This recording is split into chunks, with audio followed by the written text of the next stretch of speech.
نے لوگوں کے ساتھ عیدگاہ جانے سے انکار کیا اور عذر پیش کیا کہ وہ بیمار ہیں۔ وہ لوگ آپ کو چھوڑ کر چلے گئے۔ بعد میں ابراہیم علیہ السلام ان بتوں کے پاس گئے، پھر پوری قوت سے دائیں ہاتھ سے کلہاڑا مار کر ان کے ٹکڑے ٹکڑے کر دیے، لیکن بڑے بت کو چھوڑ دیا تاکہ سب اسی کی طرف رجوع کریں۔ تمام چھوٹے بتوں کو توڑ کر کلہاڑا اس بڑے بت کے کندھے پر رکھ دیا۔ مشرکین میلے سے لوٹے تو دیکھا ان کے سارے معبود اوندھے منہ ٹوٹے پھوٹے پڑے ہیں، ان کے تمام معبودوں کو توڑ دیا گیا تھا۔ وہ حیران رہ گئے کہ یہ کیسے ہو گیا، کس نے کیا؟ کہنے لگے یہ کام کس ظالم کا ہے، اس نے ہمارے معبودوں کی توہین کی ہے۔ اس وقت جن لوگوں نے ابراہیم علیہ السلام کا وہ کلام سنا تھا انہیں ان کا خیال آ گیا۔ کہنے لگے وہ نوجوان جس کا نام ابراہیم ہے اسے ہم نے اپنے بتوں کی مذمت کرتے سنا ہے۔ اللہ کی قدرت کہ ابراہیم علیہ السلام کا جو مقصد تھا وہ خود بخود پورا ہو رہا تھا۔ قوم کے لوگ مشورہ کر رہے تھے کہ سب کو جمع کرو اور اسے بلاؤ، پھر اسے سزا دو۔ چنانچہ تمام اہل باطل چھوٹے بڑے جمع ہو گئے، کارروائی شروع ہو گئی۔ کہنے لگے اے ابراہیم، ہمارے معبودوں کے ساتھ یہ لغو حرکت تو نے کی ہے۔ ابراہیم علیہ السلام نے جواب دیا، یہ کام تو اس بڑے بت کا ہے، مجھ سے کیوں پوچھتے ہو؟ تم اپنے معبودوں سے کیوں نہیں پوچھ لیتے کہ ان کے ٹکڑے کس نے اڑائے ہیں؟ ابراہیم علیہ السلام کا جواب سن کر وہ سب سوچ میں پڑ گئے، پھر کہنے لگے ہم نے بڑی غلطی کی، اپنے معبودوں کے پاس کسی کو حفاظت کے لیے نہیں چھوڑا۔ اس قدر واضح بات محسوس کر کے بھی وہ ظالم ایمان نہ لائے، بلکہ شیطان نے ان کے دلوں میں وسوسہ ڈالا اور انہوں نے غور و فکر کر کے کہا، اے ابراہیم، کیا تمہیں علم نہیں، یہ تو بے زبان ہیں، یہ بول نہیں سکتے۔ اب ابراہیم علیہ السلام نے فرمایا، تب پھر تم اللہ کے سوا اس چیز کی عبادت کرتے ہو جو تمہیں کچھ بھی نفع نہ دے سکے اور نہ نقصان پہنچا سکے۔ تعجب ہے تم پر اور ان پر بھی جنہیں تم اللہ کے سوا پکارتے ہو، کیا تم میں بالکل عقل نہیں؟ اس طرح ابراہیم علیہ السلام نے ان پر حقیقت خوب اچھی طرح واضح کر دی۔ ان سے فرمایا تم ان کی پوجا کرتے ہو جن کو تم خود تراشتے ہو، یعنی ان کا حال تو یہ ہے کہ تم نے ان کو خود اپنے ہاتھوں سے تراشا اور ان کی عبادت کرنے لگے، جبکہ تمہیں اور تمہاری بنائی ہوئی چیزوں کو اللہ ہی نے پیدا کیا ہے۔ ابراہیم علیہ السلام نے ایک کلہاڑے کی مدد سے ان سب بتوں کو تہس نہس کر دیا تھا۔ یہ اس بات کی واضح ترین نشانی تھی کہ یہ بالکل بے بس ہے، لیکن اس واضح نشانی کے باوجود وہ اپنے کفر ہی پر ڈٹے رہے اور لگے ابراہیم علیہ السلام کو دھمکیاں دینے۔ قالوا ابنوا له بنيانا فألقوه في الجحيم۔ کہنے لگے اس کے لیے ایک آتش کدہ بناؤ اور اسے اس دہکتی آگ میں ڈال دو۔ پھر ان لوگوں نے ایک چٹیل میدان کا انتخاب کیا جہاں مٹی نام کی کوئی چیز نہیں تھی۔ اس میدان کو پتھروں کی باڑ کے ساتھ گھیر دیا گیا۔ پھر سب لوگوں کو حکم دیا گیا کہ وہ لکڑیاں جمع کر کے اس گھیری ہوئی جگہ میں رکھیں۔ چنانچہ سب لوگ لکڑیاں جمع کر کے وہاں لانے لگے، یہاں تک کہ عورتوں اور بچوں نے بھی اس کام میں بڑھ چڑھ کر حصہ لیا۔ میدان میں اتنی لکڑیاں جمع ہو گئیں کہ زمین نظر نہیں آتی تھی۔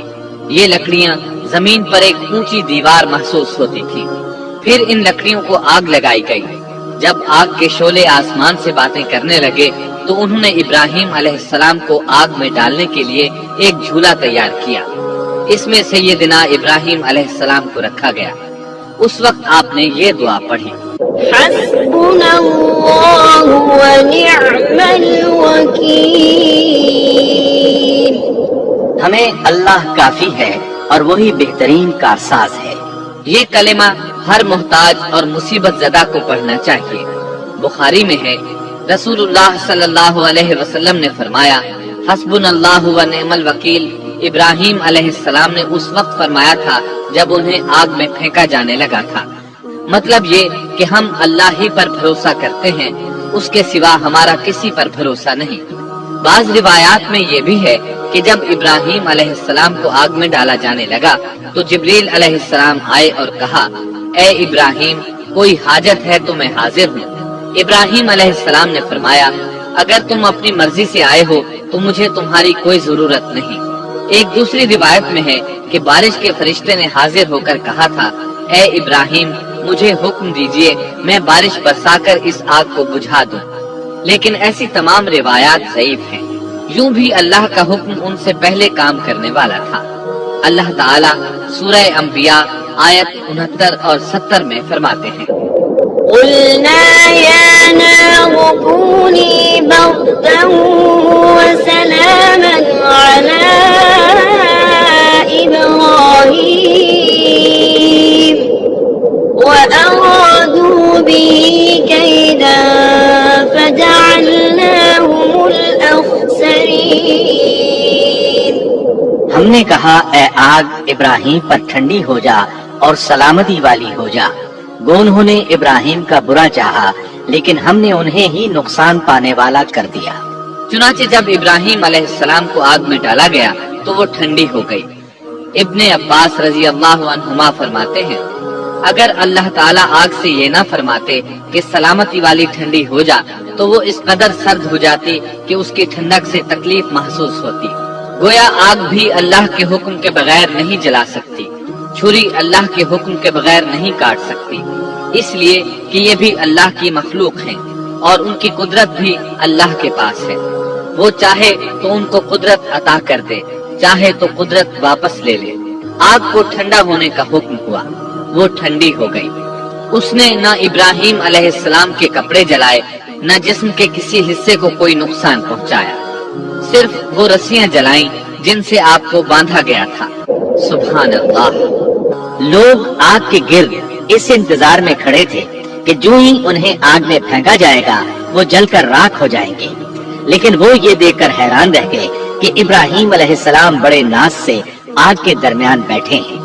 بعض روایات میں ہے کہ ابراہیم علیہ السلام فرمایا کرتے تھے، مجھے ان دنوں جو راحت اور سکون حاصل تھا ویسا آگ سے نکلنے کے بعد نہیں ہوا۔ لوگ اس معجزے کو دیکھ کر حیرت زدہ تھے۔ پھر ابراہیم علیہ السلام آگ سے نکلے۔ اتنا بڑا معجزہ دیکھنے کے باوجود لوط علیہ السلام کے سوا کوئی شخص پورے بابل شہر سے ان پر ایمان نہ لایا۔ اللہ تعالیٰ فرماتے ہیں، فآمن له لوط بس ابراہیم پر لوط ایمان لائے۔ مطلب یہ کہ پوری بستی سے لوط علیہ السلام تھے جو آپ پر ایمان لائے تھے، باقی تمام لوگ کفر ہی پر ڈٹے رہے۔ ابراہیم علیہ السلام ان کا رویہ دیکھ کر نا امید ہو گئے کہ اس سے بڑھ کر یہ کون سا معجزہ دیکھنا چاہتے ہیں۔ ان کے بتوں کو توڑ دیا گیا، اپنی آنکھوں سے اللہ کی نشانی ان لوگوں نے دیکھی، پھر بھی یہ ایمان نہیں لائے، چنانچہ آپ نے وہاں سے ہجرت کا ارادہ فرما لیا۔